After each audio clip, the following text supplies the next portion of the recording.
Shalom, this is Daniel with Blessed Israel Network. I haven't spoken to you for a while, but given what's been happening lately, I thought it was time to maybe give you an update and what I believe is an important message. As you know, the situation with respect to Corona, or COVID-19 as it's called, has really dominated everything worldwide for well over half a year at this point. It just started small in China, and it just grew and grew and grew to the point where now our entire lives, everywhere, globally, doesn't matter where you are, COVID-19 has affected us in countless ways. And it seems like no matter where you turn, either newspapers, radio, television, internet, you name it. That's virtually all you're hearing about, except for some of the insanity that's going on in America right now with respect to Black Lives Matter and, all of this other extremely radical stuff that's going on.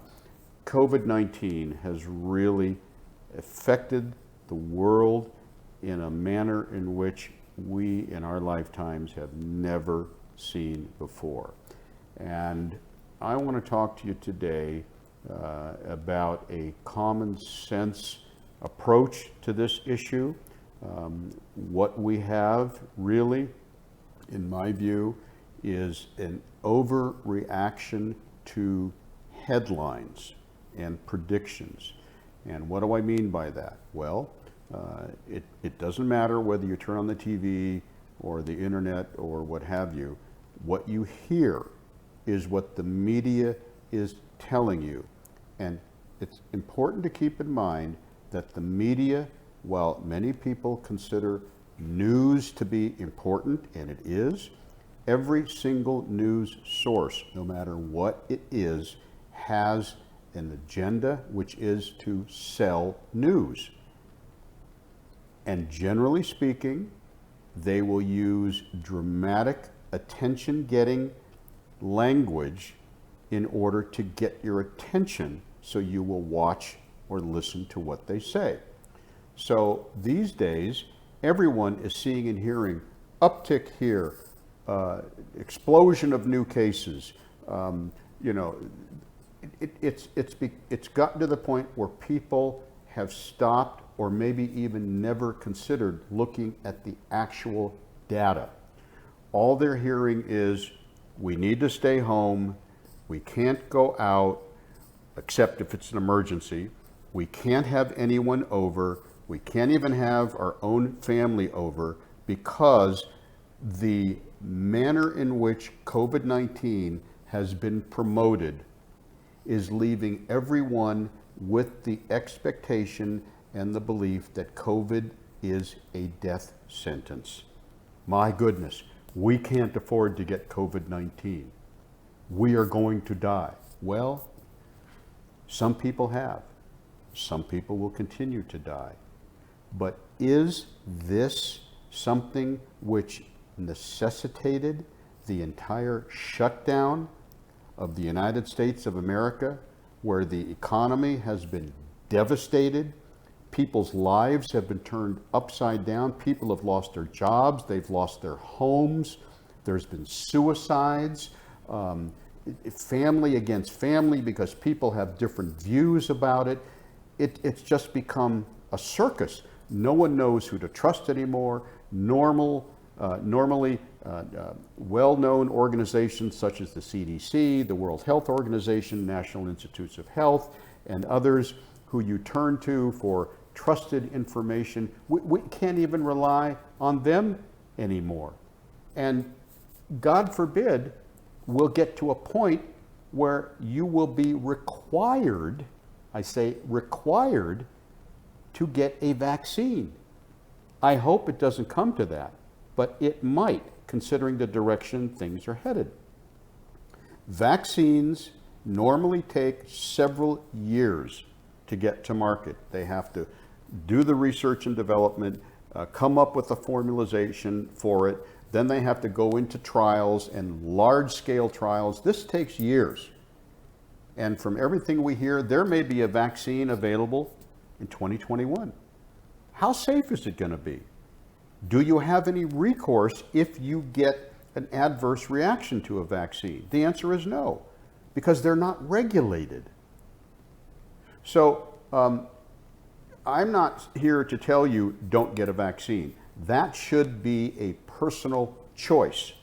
What concerns me is that a vaccine may become mandatory, and without it, people may not be allowed to travel. I shudder to think that might become reality.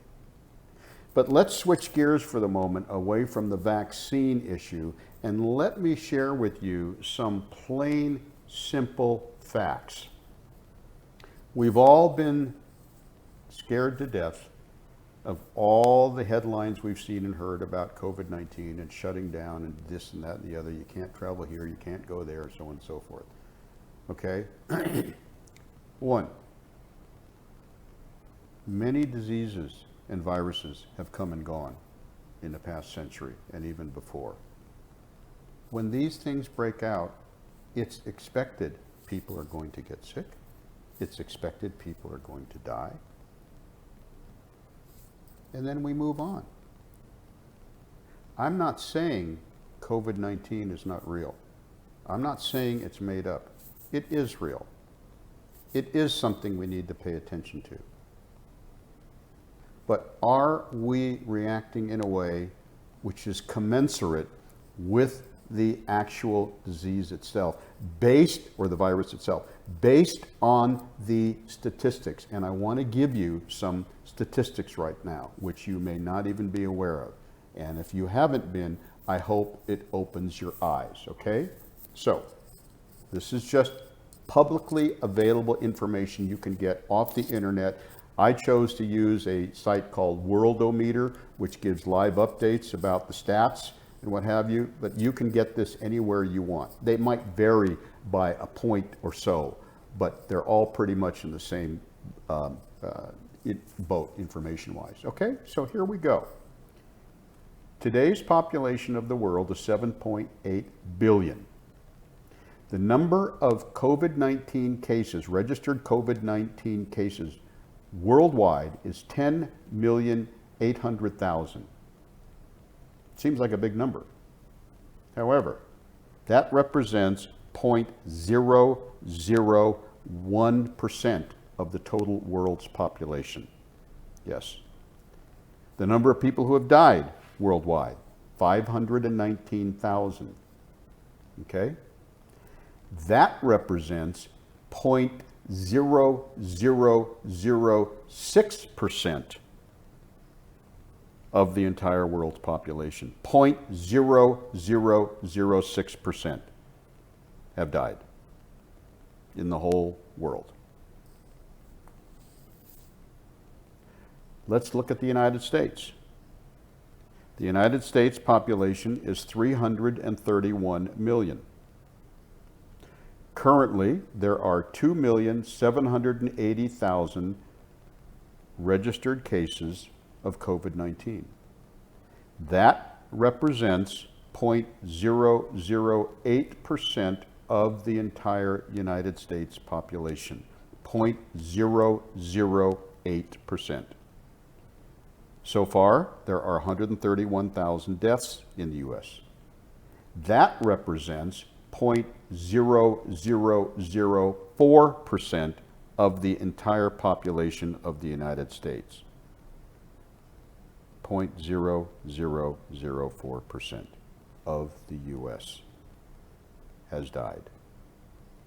That means well over 99% of the United States of America is not dying. Over 99%. Let's look at a couple of states that have been considered hot spots. Let's look at Arizona. Arizona's population is 7,300,000. Currently, they have 79,215 cases. That represents 0.01% of the total population of Arizona. there have been 1,632 deaths. That represents 0.0002% of the state of Arizona. Texas, population 29 million. Cases 160,000. That's 0.005% of the state of Texas. Deaths 2,424. That's 0.00008% of the state of Texas. You heard right. Florida, population 21 million, cases 150,000. That's 0.007%. 0.007%. Deaths 3,500. That represents 0.0001% of the total population of the state of Florida. My friends, what I'm sharing with you is all public information which you can look up, whichever search engine you use, and you can see the same numbers for yourself. So the question is, if these numbers are so minuscule when it's obvious that over 99% of the entire US population is not dying from COVID-19. They will get sick, some people will, for sure. But is shutting down the country and literally just bringing everything to a halt as they have done, is it really necessary? We can live with this. You simply need to be responsible in your behavior. Get a mask, an effective mask. Put it on when you go out and you're mixing with people. Take it off when you come home. And don't forget to wash your hands with hot soapy water when you come home before you touch your eyes, nose, mouth, or any other part of your face. If people do these common sense things, people can live with this and get back to life. But we're living in fear. Dr. Fauci was on the other day being grilled by a congressional committee. He's still saying it's possible 100,000 new cases per day can happen in the US. Where is he getting this from? Is he predicting and encouraging people to be blatantly irresponsible?